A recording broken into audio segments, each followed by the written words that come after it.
Breaking news. YCP మాజీ మంత్రి YSRCP senior నేత అంబటి రాంబాబును రాజమహేంద్రవరం సెంట్రల్ జైల్లో ములాఖత్ అయిన ఉండవెల్లి అరుణ్ కుమార్ అనంతరం మీడియాతో మాట్లాడుతూ రాంబాబును కలవడానికి గల కారణాలు, అలాగే ప్రస్తుతం ఏపీ రాష్ట్ర రాజకీయాల్లో ఏం జరుగుతుందో అనే దానిపైన ఆయన తనదైన స్టైల్లో మాట్లాడారు.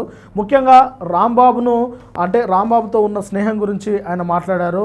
గత 20-30 సంవత్సరాలుగా వారి మధ్య మంచి బాండింగ్ ఉన్నదని,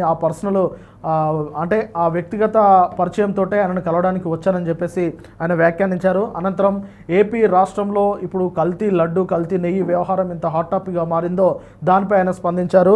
సీఎం స్థాయి వ్యక్తి లడ్డులో అలాగే నేతిలో కల్తీ జరిగింది అని చెప్పడము ఒక ఎత్తు అయితే, ఇక అందులో నెయ్యి వాడలేదు, బాత్రూంలో క్లీన్ చేసే ఏదైతే హార్పిక్ లాంటి వాటిలో క్లీన్ చేసే వాటిని, ఆ రసాయనాలను ఆ లడ్డు తయారీలో వాడుతున్నారు అని చెప్పడం అనేది చాలా అదొక రకంగా చెప్పాలంటే అలాంటి వ్యాఖ్యలు చేయొద్దు, అది నిజంగా హిందువులకు ద్రోహం చేసిన వారు అవుతారని చెప్పేసి ఆయన మాట్లాడారు. మొత్తం మీద ఉండవెల్లి అరుణ్ కుమార్ ఏం మాట్లాడుతున్నారో ఓల్గా టైమ్ స్క్రీన్పై చూడొచ్చు.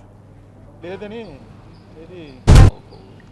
కొవ్వు, పంది కొవ్వు, గొడ్డు కొవ్వు ఇవి లేవని ఎవరు చెప్పారు మీకు అని మీ విలేకరు మీద ఆయన కొంచెం రైజ్ అయ్యి మాట్లాడారు. ఎవరు చెప్పారు? ఎక్కడ చెప్పారు? నీకు కళ వచ్చిందా అని విన్నారు కాదు. ఇదిగో వాళ్ళు వేసినటువంటి సిట్ రిపోర్ట్లో 20వ పేజీలో ఎంత క్లియర్గా ఉంటే, ఎందుచేత చంద్రబాబు నాయుడు గారికి వాళ్ళు ఇచ్చే ఫీడింగ్ సరిగ్గా ఇవ్వలేదో నాకు అర్థం లేదు. 20వ పేజీలో ఒక చిన్న లైన్ ఏంటంటే,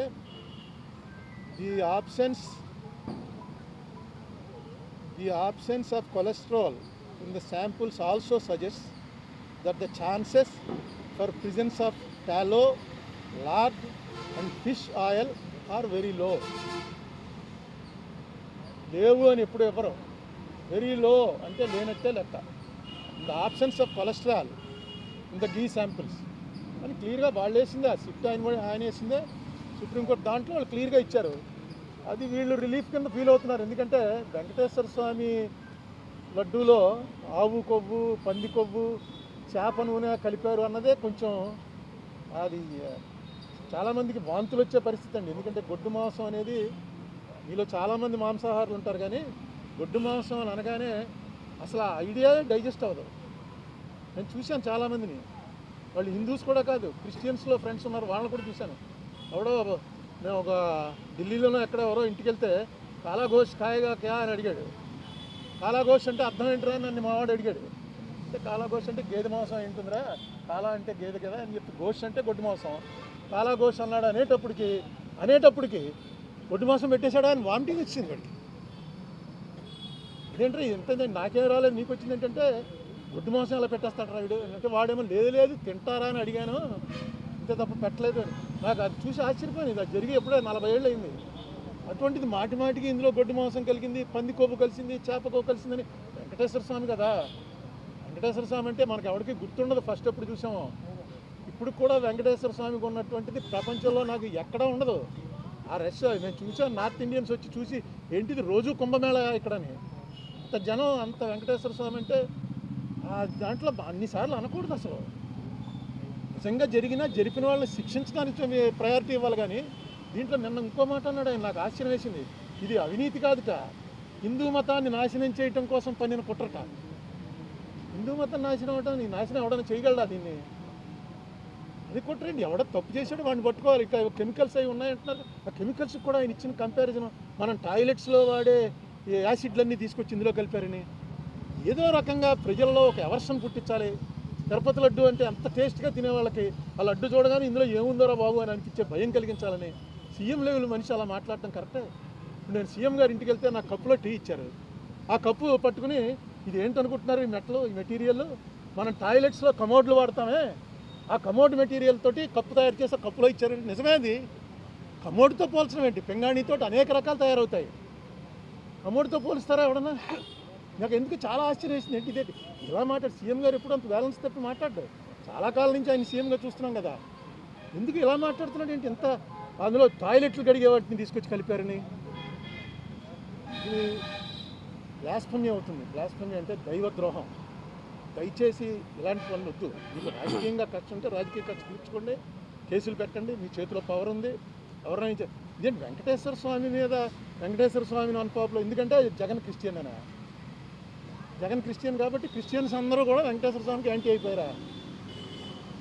అసలు ఏ స్ట్రాటజీ మీద వెళ్తారు? బీజేపీ వాళ్ళు కూడా ఎప్పుడు ఇలా మాట్లాడాల. బీజేపీ వాళ్ళు డైరెక్ట్గా మాది హిందూ పార్టీ అని చెప్పుకున్నా సరే వాళ్ళు కూడా ఎప్పుడు ఈ లెవెల్లో మాట్లాడరు.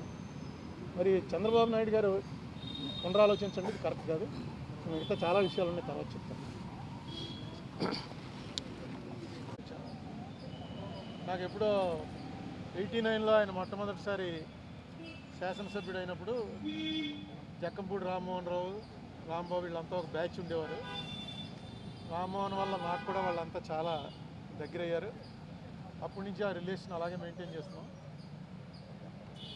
ఇవాళ జైల్లో అసలు ఫస్ట్ వీకే రావాలి, ఒంట్లో బాగోలేదు, అందుకని రాలేదు.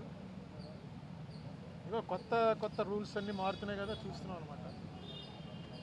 వైలెన్స్ చేసిన వాళ్ళకి, ఆర్సన్ చేసిన వాళ్ళకి, కొట్టిన వాళ్ళకి స్టేషన్ బెయిలు, తిట్టిన వాడికి సెంట్రల్ జైలు.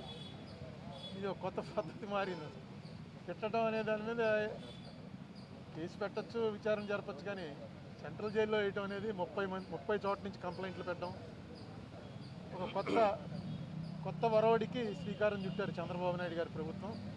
ఇది ఎటుపోతుందో చూడాలి. ఇది మాత్రం ఆరోగ్యకరమైనది కాదు, చాలా టూ మచ్గా వ్యవహరించారు, అందులో ఏం అనుమానాలు లేవు. మిగతావన్నీ నేను మళ్ళీ ప్రెస్ మీట్ పెడతాను, ప్రెస్ మీట్లో చెప్తాను. సార్ ఒకసారి ఆయన హెల్త్ కండిషన్ ఎలా ఉంది? ఒక మాజీ మంత్రిగా దాని గురించి ఏమి నేను మాట్లాడలేదు. ఆ లోపల కూడా మాట్లాడడం ఫోన్లోనే, అవతల ఆయన ఉంటాడు, అవతల ఉంటాడు, ఫోన్లో మాట్లాడుకోవటం.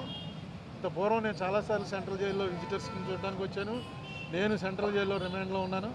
కానీ ఈ కండిషన్స్ అన్నీ మారుతూ వచ్చాయి కదా, ఇప్పుడున్న దాంట్లో పెద్ద ఎక్కువగా మాట్లాడుకోవడానికి అవకాశం లేదు. ఫోన్లోనే, అటే ఫోన్లో ఆయన మాట్లాడుతున్నాడు, ఇటే ఫోన్లో మనం మాట్లాడాలి. ఆయన ఏమీ కంప్లైంట్, నాతో అయితే ఏం కంప్లైంట్ చెప్పలేదు. బాగానే ఉన్నాడు, ఆరోగ్యంగా ఉన్నాడు, నవ్వుతూ హ్యాపీగా ఉన్నాడు ప్రతిదీ. ఎందుకంటే అతను కూడా లాయర్ కదా, అతనికి తెలుసు ఈ కేసులో పస ఎంత ఉందో. ఈ కేసు వల్ల వాళ్ళ పార్టీకి, అతనికి వ్యక్తిగతంగా కూడా చాలా బెనిఫిట్ జరిగిందని అనుకుంటున్నాను నేను.